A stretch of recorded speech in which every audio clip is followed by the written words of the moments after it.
Right now at noon, the results are in for the DeForest special election. Who's filling in the empty seat on the village board? Plus, President Trump receives a royal welcome for the historic second state visit to the UK. Why U.S. tech giants are also a big part of this trip. This is News 3 Now at noon. Thanks for joining us. I'm Josh Spreiter. First at noon, a 17-year-old girl who went missing over the weekend in Dane County has been found. Oregon police say Cadence Lee was located safe and returned home to her parents. She had been reported missing since Friday and was believed to have been with a man in his 30s or 40s. Police have not said where she was found or if she was with anybody. Well, the votes are in for the DeForest special election after the village removed a trustee on the board. Here's a look at those results. Alicia Williams wins it with nearly 80% of the vote. Bill Landgraf, who previously held the seat, and challenger Stacy Peterson each received just over 10%. Williams, who is supported by the group behind Bill Landgraf's recall, says she'll bring a message of collaboration to the seat. This campaign is more about, like I said, bringing a higher level of professionalism and civility to the board. News 3 Now has reached out to Landgraf for comment, but we have not yet heard back.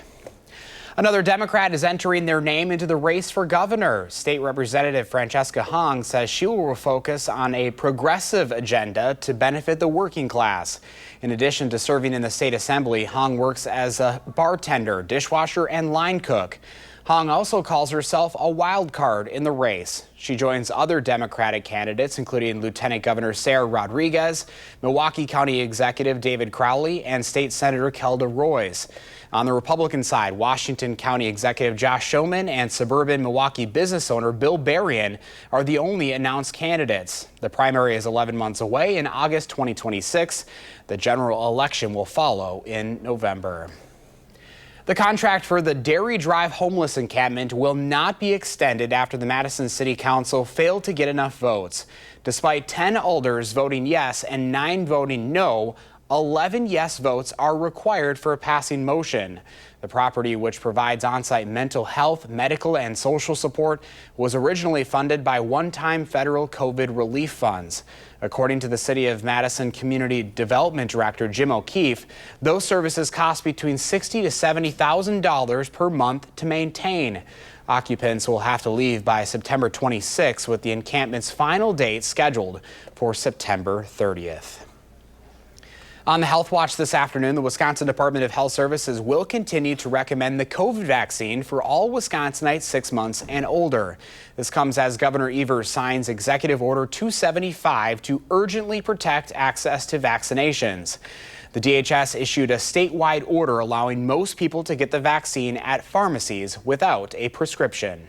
The action that we are taking with the Office of the Commissioner of Insurance, we are hoping that insurance companies that maybe have not covered it will eventually cover the insurance. So I think that's the first lesson is, or the first suggestion is just to be patient and not give up, because there are people at different levels and agencies in the government who are working to try to improve access.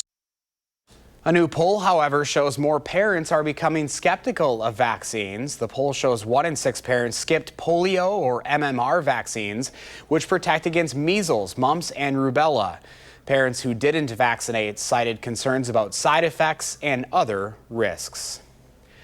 The fired former head of the CDC appeared on Capitol Hill today with a warning for lawmakers. Former Director Susan Monterez, who was fired less than a month after her Senate confirmation, raising a red flag over what could happen to America's kids if the vaccine advisory panel that Health and Human Secretary Robert Kennedy Jr. recently overhauled proceeds with its scheduled meeting tomorrow.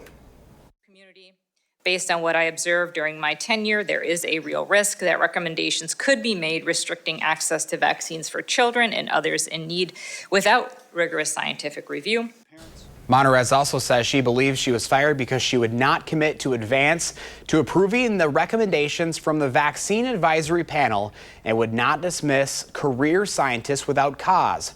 Earlier this month, Health and Human Secretary Robert Kennedy Jr. denied pressuring Monterez to pre-approve vaccine recommendations, saying she was fired because she said she wasn't, quote, trustworthy. An HHS spokesperson says in a statement her remarks to the Senate committee have factual inaccuracies and leave out important details. Now, first check of your forecast this afternoon with First Warn meteorologist Jacob Montesano. Hi, Jacob. Hey, Josh. Temperatures continue to be very warm out there. Right now, we are seeing temperatures in the upper 70s to low 80s, very similar to the temperatures this point yesterday. Now, we also right now are seeing some showers further west and a few isolated thunderstorms as well. The heaviest rain is west of Wisconsin entirely, but the southwestern portion of Wisconsin continues to see some of those light showers kind of pushing into the area. But if you notice, they are dissipating as they move into the region. So overall, a lot of the area, and again, areas to the west will be the only places that see this rain, but even the western areas that you're seeing right now, not going to see anything too heavy. But this may be possible for the next few hours. Again, it's mostly going to be for places in far southwest Wisconsin, in general far west Wisconsin, and then it will drift a little bit to the north, possibly impacting the northern portion of our area. But Madison and surrounding areas should stay dry, and then we're expecting everyone to be dry for the overnight hours. Now, looking at the forecast for the rest of today, plenty of sunshine again for here in Madison. A little bit more cloud cover for areas to the west and areas to the north, but everyone will see those high temperatures getting back into the 80s. And as we take a look at the overnight forecast, partly to mostly clear skies for Madison, more cloud cover further west. And notice there are the chance of rain will possibly be there for areas closer to La Crosse and further northwest of our area. But I'll talk more in detail about when we're going to see a better chance of rain a little bit later in the week, coming up a bit later. All right, Jacob, we'll see you then. Thank you. Prosecutors are revealing evidence in the case against Tyler Robinson, the man accused of killing conservative activist Charlie Kirk. Robinson making his first court appearance virtually from jail Tuesday. A Utah County attorney announced Robinson's charges include aggravated murder, felony discharge of a firearm, obstruction of justice, and witness tampering. Prosecutors say his roommate provided texts, and in subsequent messages, they claim when asked why he shot Kirk, the suspect replied, quote, "I had enough of this hatred. Some hate can't be negotiated out," end quote. Later writing that he planned the assassination for over a week. It was the suspect's father, prosecutors say, who called his son after the FBI released surveillance images of the alleged gunman. They also claim his parents ultimately talked him out of taking his own life and into meeting at their home before turning himself in. Did your investigation uncover any individuals that may have known about this shooting in advance? They are still looking into it. It's an undergoing investigation. So is that a possibility? They haven't ruled that out. His team has outlined the allegations. The suspect is still considered innocent until proven guilty. His next hearing is scheduled for September 29th, and the judge says he'll be given a court-appointed lawyer. Utah Valley University students are back in the classroom today, just 1 week after the Charlie Kirk shooting. University officials and Orem police say they are stepping up their security presence on the campus throughout the entire rest of the semester. Today, President Trump kicked off an unprecedented second state visit to the UK with a royal welcome at Windsor Castle. Natalie Brand has that story. A royal charm offensive as President Trump and the First Lady arrived at Windsor Castle, joining King Charles and Queen Camilla for a carriage procession.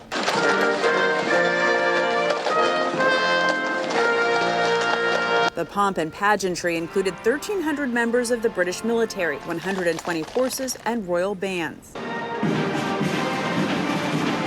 This week, the U.S. and U.K. announced a new technology partnership with joint efforts that focus on nuclear energy and artificial intelligence. U.S. tech giants, including Microsoft, NVIDIA, and Google, have pledged more than $40 billion in investments. Tremendous opportunity in economic growth, in social services, advancing science, you name it. And that special U.S.-UK technology relationship is not something to be taken lightly. But not everyone in the UK is embracing the relationship. Demonstrators gathered outside Windsor Castle ahead of the president's arrival. Trump doesn't represent Britain, doesn't represent our values, and we don't agree with all the horror that he's caused to many lives. Tuesday, 4 people were arrested after an old picture of Trump and convicted sex offender Jeffrey Epstein was projected on the royal residence.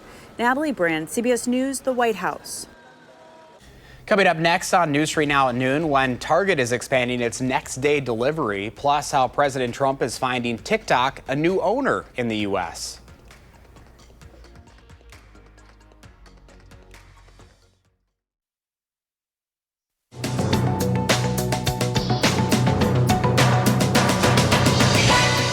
President Trump has taken executive action for a fourth time to extend the deadline for TikTok's U.S. operations to find a new owner. That new deadline now pushed to mid-December. The president signed the order on the heels of the Treasury Department's announcement that U.S. and Chinese negotiators had agreed to a framework on the popular app's ownership. President Trump says he plans to speak with Chinese President Xi Jinping this Friday to firm everything up. Sources tell CBS News that tech giant Oracle and investment firm Silver Lake will play a role in a consortium of companies that will allow TikTok to keep operating in the U.S. Oracle founder and chairman Larry Ellison's son is David Ellison, chairman and CEO of Paramount, a Skydance corporation, which is the parent company of CBS.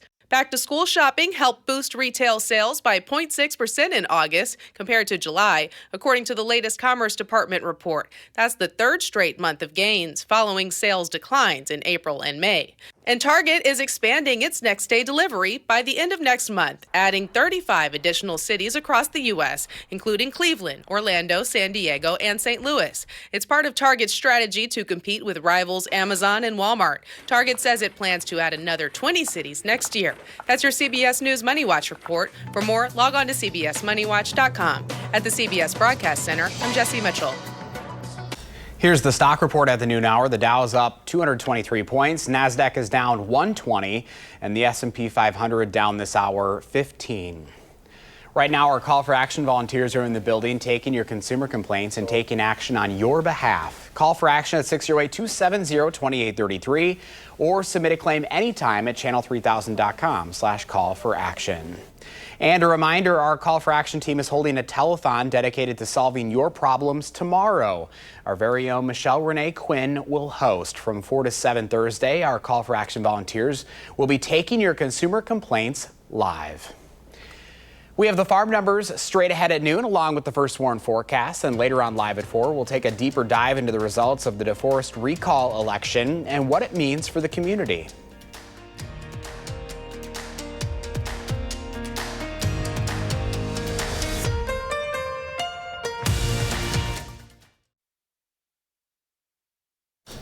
Pam Bianchi's out of the radio barn today, so here are your farm numbers.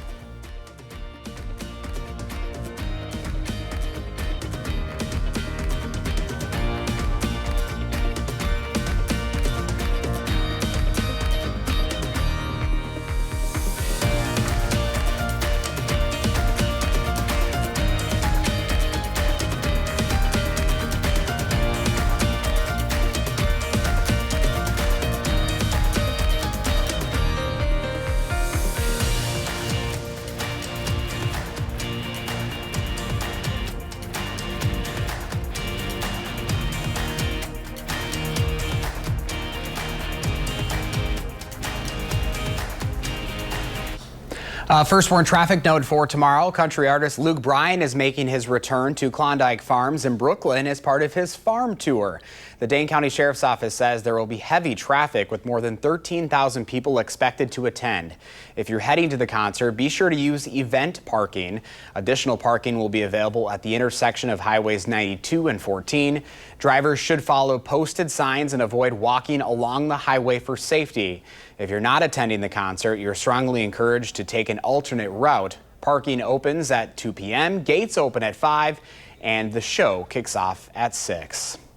Looking ahead now, the True North Music and Food Festival is coming to the Duck Pond this month. On Saturday, September 27th, the festival features some of Madison's best chefs, restaurants, and finest emerging local and regional music.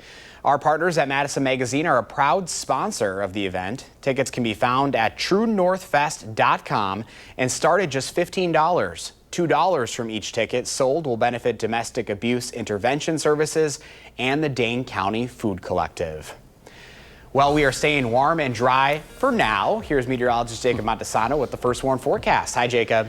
Hey, Josh. Yeah, we're going to see those 80s again for tomorrow. But for now, tomorrow looks like the last day that we're going to easily get into the 80s. Still could at some points in the 10-day forecast, but it's not going to be quite as warm. Now, we'll see on and off chances for rainfall really over the next couple of days. Not going to see a lot in Madison until the end of the week, but we're seeing some of that rain off to the west. And this rain will cool things down just a little bit. Still going to see highs in the 70s, which is still above normal for this time of the year.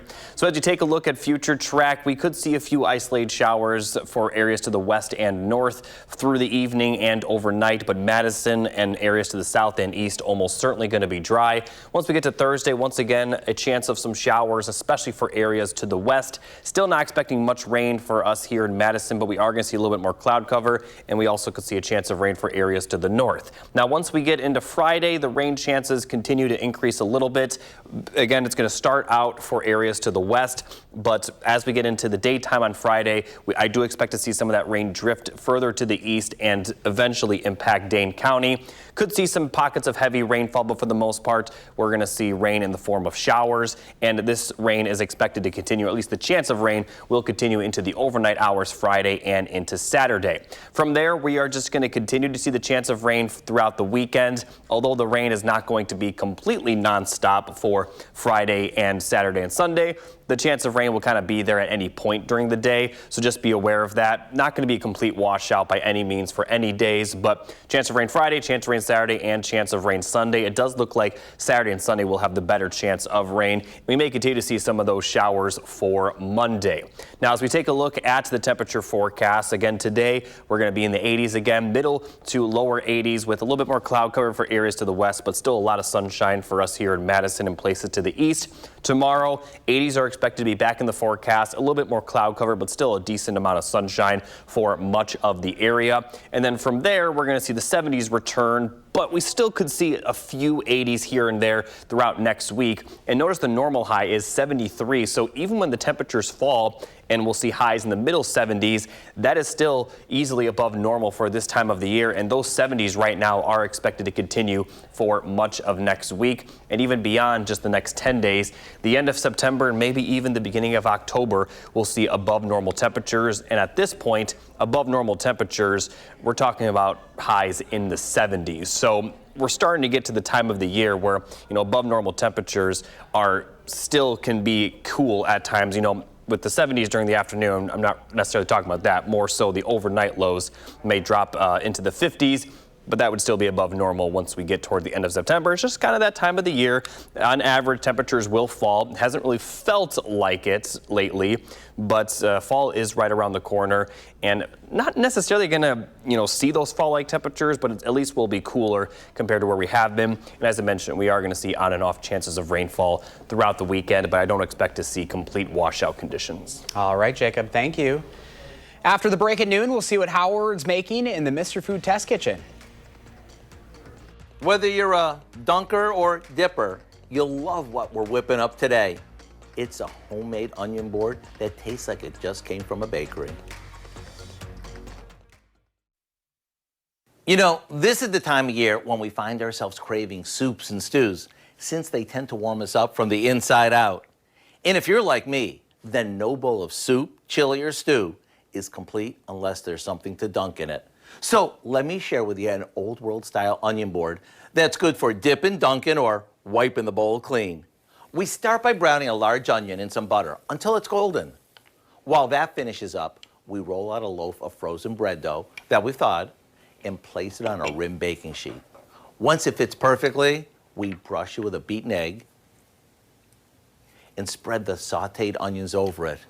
This looks amazing. Now, we sprinkle on some poppy seeds and a bit of Parmesan cheese, and into the oven it goes. There you have it, a perfect fresh from the oven solution to dip or dunk into all your comforting favorites. To be honest, it's so good, I could eat half of this before it ever gets to the table. To get the recipe for our Parmesan onion board, all you have to do is check out our website. I'm Howard of the Mr. Food Test Kitchen, where today we found a freshly baked way for you to say, ooh, it's so good. Here's Jacob now with the final check of your first warned weather. Thanks, Josh. We're going to continue to see those warm temperatures through tomorrow, but once we get to the weekend, we'll see the chance of rainfall, and that will cool things off for just a little bit. However, we're still expecting to see high temperatures above normal. They'll be in the middle to upper 70s, and those middle to upper 70s look to continue for next week. A few small chances of rain to start next work week, but it looks like it will be a little bit drier towards the end of the work week. Now, for the weekend, although we are going to see the chance of rain potentially throughout the weekend, it's certainly not going to be nonstop. There will definitely occasionally be breaks from the rainfall, and there also is likely to be sunshine at some point. So the weekend forecast not going to be a complete washout, but obviously not super ideal. So these 80s that we're seeing today and what we're going to see again tomorrow, looks like we may not be that warm for the rest of the 10-day forecast. And who knows, this might be the warmest day until potentially next year. So get out and enjoy the weather if you like these temperatures. All right, I got to mow the lawn this afternoon. Going to be a hot one. Thank you, Jacob. And thanks for watching News 3 Now at noon. Coming up next is The Bold and the Beautiful. Our next newscast is live at 4. And you can always find us streaming 24/7 on Channel 3000+. We'll see you next time.